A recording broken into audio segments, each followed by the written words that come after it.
እግዚአብሔር ወደ ምድር ለመጀመሪያ ጊዜ የወረደበት ራሱ እግዚአብሔር በፊት በመላእክት ይወርድ ነበረ። በመላእክት በብዙ ቦታዎች ታይቷል በመላእክት በኩል። ግን አሁን ዛሬ ራሱ እግዚአብሔር ይመስገን በሙሴ ዘመን እግዚአብሔር ወርዶ አንድ ትልቅ ቃል ተናገረ። የተናገረውን እናነባለን። እንደዚህ ያለ እግዚአብሔር ይህን ቃል ሁሉ እንዲህ ብሎ ተናገረ። አሜን። አሁን የተናገረውን ነው ማመን ያለብን።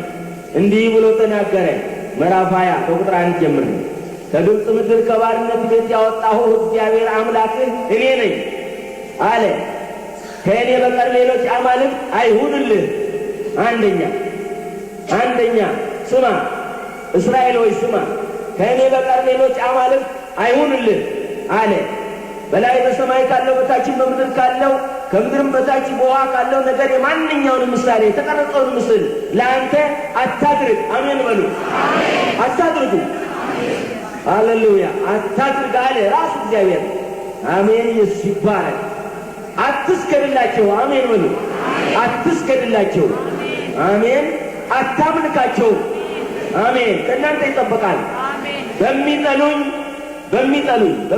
አይደል፣ በሚጠሉኝ እስከ 3ኛና እስከ 4ኛ ትውልድ ድረስ የአባቶችን ኃጢአት በልጆች ላይ የማመጣ ለሚወዱኝ፣ አሜን በሉ፣ ትእዛዜን ለሚጠብቁ።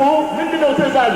ከኔ በቀር ሌላ አምላክ፣ ሁላችሁ ከኔ በቀር ሌላ አምላክ አታምልክ የሚለው ነው ትእዛዙ። የእግዚአብሔር ትእዛዝ ዋናው ከኔ በቀር ሌላ አምላክ የለም ነው ዋናው ትእዛዙ። እግዚአብሔር ይመስገን። ሃሌሉያ። የአባቶችን ኃጢአት በልጆች ላይ የማመጣ ለሚወዱኝ ትእዛዜን ለሚጠብቁ እስከ 1000 ትውልድ ድረስ። አሜን አሜን አሜን አሜን አሜን። እስከ 1000 ትውልድ ድረስ ምሕረትን የማደርግ የእግዚአብሔር አምላክ ቀናተኛ አምላክ ነኝ። አሜን በሉ አለ እግዚአብሔር። ማን ያለው? እግዚአብሔር ቀናተኛ አምላክ ነኝ። ጌታ ኢየሱስ ይባረክ። የእግዚአብሔርን የአምላክህን ስም በከንቱ አትጥራ። ሁለተኛ በከንቱ አትጥራ። እግዚአብሔር ስሙን በከንቱ የሚጠራውን ከበደል አያነጻውምና። እግዚአብሔር ይባረክ። የመጀመሪያ ትእዛዙ ይሄ ነው። ስለዚህም ነው ሙሴ ሲናገር ምንድን ያለው? በዘዳግም ምዕራፍ 6 ላይ ትልቅ ቃል ሲናገር እንደዚህ አለ። አንተ ልጅህም የልጅ ልጅህም። አሜን። አንተ ማን? ሌላ ቀጥሎስ ልጅ፣ ቀጥሎስ የልጅ ልጅ እስከ ትውልድ ድረስ ይቀየራል ትእዛዙ? አይቀየርም። አንተ ዛሬ፣ ነገ ደግሞ ልጅ፣ ከነገ ወዲያ የልጅህ ልጅ ይቀየራል? አይቀየርም? አይቀየርም። በሉ ሁላችሁ አፍ ያለ ትምህርታችን ዶክትሪናችን ያለ። ሃሌሉያ። አንተ ልጅህም የልጅ ልጅህም በእድሜያችሁ ሁሉ ልትወርሷት በምትገቡባት ምድር እዚህም ጋር ታደርጓት ዘንድ አምላክ እግዚአብሔር ፈርተህ እኔ ለአንተ ያዘዙን ሥርዓቱንም ትእዛዙንም ሁሉ ትጠብቅ ዘንድ እድሜህም ይረዝም ዘንድ አምላካችሁ እግዚአብሔር እንዳስተማራችሁ። ማን እንዳስተማራችሁ? አምላካችሁ እግዚአብሔር በዛትና ሲናይ ተራራ ላይ እንዳስተማራችሁ ትጠብቅ ዘንድ እድሜህም ይረዝም ዘንድ አምላካችሁ እግዚአብሔር እንዳስተማራችሁ ያዘዛት ትእዛዝና ሥርዓት ፍርድም ይህች ናት። እንግዲህ እስራኤል ሆይ ስማ፣ አምላክም እንደሚሆንልህ የአባቶችህም አምላክ እግዚአብሔር እንደተናገረ ወተትና ማር ወደምታፈሰው ምድር እጅግ እንድትበዛ ታደርጋት ዘንድ ጠብቅ። እስራኤል ሆይ ስማ፣ ትእዛዙ አስችሏል። ስማ፣ አምላካችን እግዚአብሔር አንድ እግዚአብሔር ነው። ሁላችሁ ነው አምላካችን እግዚአብሔር አንድ ነው። ሰይጣን እዚህ ቦታ ቢኖር በጣም ነው የሚንቀጠቀሰው። የሚያስደነግጠውና የሚያስፈራው ይህ ብቻ ነው። ሌላ ነገር አያስፈራውም። እግዚአብሔሮችን ማውዛት የወደደው ሰይጣን በዚህ ቃልቻ፣ በዚህ ቦረንትቻ፣ በዚህ ሌላ እያመጣ ሰዎች ወደ አማልክት እንዲሰግዱ ያደረገበት ዋና ምክንያት የሚያስደነግጠውና የሚያስፈራው ሰውንም እንዳይነካ የሚያደርገው የእናንተንና የልጆቻችሁን ዕድሜ የሚያስረዝመው እግዚአብሔር ስንት እንደሆነ ስታምኑ ነው። አንድ እንደሆነ ስታምኑ የልጆቻችሁን ዕድሜ በጊዜ ሳይቀጭ ቦረንትቻ፣ ዲያብሎስ፣ ቃልቻ ሌላም ሳይሻማው በአንድ እግዚአብሔር ሲጸና ዕድሜው ስንት ይሆናል? ይረዝማል። ይፈጽማል። እግዚአብሔር ይመስገን። የእግዚአብሔር ቃል ኪዳን ይሄ ነው። እግዚአብሔር ይመስገን። እስራኤል ሆይ ስማ፣ እናንተ የሐዋርያት ቤተ ክርስቲያን አማኞች ስሙ። አምላካችን እግዚአብሔር አንድ እግዚአብሔር ነው። አንተም አምላክን እግዚአብሔርን በፍጹም ልብህ፣ በፍጹም ነፍስህ፣ በፍጹም ልብህ ውደድ። እኔም ዛሬ የማዘውን ይህንን ቃል በልብህ ያዝ፣ ለልጅህም አስተምረው። በቤትም ስትቀመጥ፣ በመንገድም ስትሄድ፣ ስትተኛም ስትነሳም ተጫውተው። በእጅህ ምልክት አድርገህ እሰረው።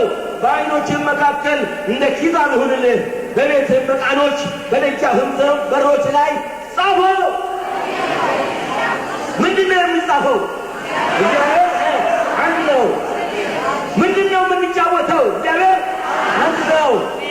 ምንድነው ውይይታችን? በምንሄድበት ጊዜ፣ በምንነሳበት ጊዜ፣ በምንበላበት ጊዜ፣ ቡና በምንጠጣበት ጊዜ ምንድነው ጨዋታችን? እግዚአብሔር አንድ ነው። ሌላ ቀን ደግሞ ከሰማይ ወርዶ እግዚአብሔር በሲናይ ተራራ ለመጨረሻ ጊዜ በምድር ላይ ወርዶ ወደ ሰማይ ሊወጣ ሲል የተናገረውን ቃል በሉቃስ ወንጌል ምዕራፍ 24 ላይ እናነባለን።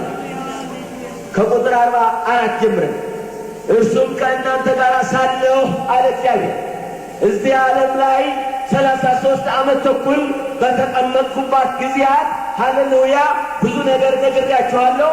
አጠቃላይ ማጠቃለያ ልንገራችሁ አሁን አጠቃላይ ማጠቃለያውን መሄዴ ነውና ወደ ሰማይ ማድረጌ ነውና ልታውቁት ልታስታውሱት የሚገባችሁን ነገር ልንገራችሁ። መጽሐፍቱ ሁሉ የተሸከሙትን ምስጢር በዚያ ውስጥ የተጠቀለለበትን ምስጢር ልንገራችሁ አለ ልንገራችኋል። እርሱም ከእናንተ ጋር ሳለሁ በሙሴ ሕግና ምን ነበረ በሕጉ የተጻፈው? በሙሴ እስራኤል ሆይ ስማ፣ ጌታ አምላካችን ያላላችሁ ጋኔን ሊገባባችሁ ይችላል። እስራኤል ሆይ ስማ፣ ጌታ አምላካችን ያላልክ ጋኔን እንደያዘህ አውቃለሁ። ምክንያቱም እችን አይወድም። እድሜህም ያጥራል፣ አትረባም፣ አትጠቀምም፣ አትቀጥልም። ጋኔን ነፍሰ ገዳይ ነው። ስለዚህ ስማ፣ ያላልክ ካለህ በላየሁ ግድ የለህም። ግፋው፣ ገፍትረው ዲያብሎስን ዞር በል እባክህ ልንለው በል ልንለው ዛሬ ዞር በል ልንለው አንቱ ዞር በል አለ ልንለው ዞር በልልኝ። አራግፈው አለዚያ በልብህ ውስጥ ቁጭ ብሎ እንዴ እነገሊትስ እነገሊት ሊልህ ይችላል። አሜን። እርሱም ከእናንተ ጋር ሳለሁ በሙሴ ሕግና አሜን በነቢያት አሜን በመዝሙራት ስለ እኔ የተጻፈው ሁሉ ይፈጸም ዘንድ ስለማ ስለ እኛ ነው ያለው። ስለ እኔ ሙሴም በሕጉ ላይ የጻፈው ማንም ነው? ስለ እኔ። ነቢያትም ምንድን ነው ያሉት? ሃሌሉያ ታውቅና ታምንብኝ ዘንድ እኔም እንደሆንኩ ታስተውል ዘንድ ሃሌሉያ የመረጥኩ ባሪያዬ ምስክሬም አንተ ነህ፣ ከእኔ በቀር ሌላ አምላክ የለም ብሎ ነው በእነ ኢሳይያስ የተናገረው። አልፋና ኦሜጋ የመጀመሪያውና የመጨረሻው እኔ ነኝ ብሎ ነው የተናገራቸው። ሰማይን ለብቻዬ ሰራሁ ዘረጋሁ፣ ምድርንም ለብቻዬ አጸናሁ፣ ከእኔ በቀር ከእኔ ጋር ማን ነበረ ብሎ ነው የጠየቃቸው። ሃሌሉያ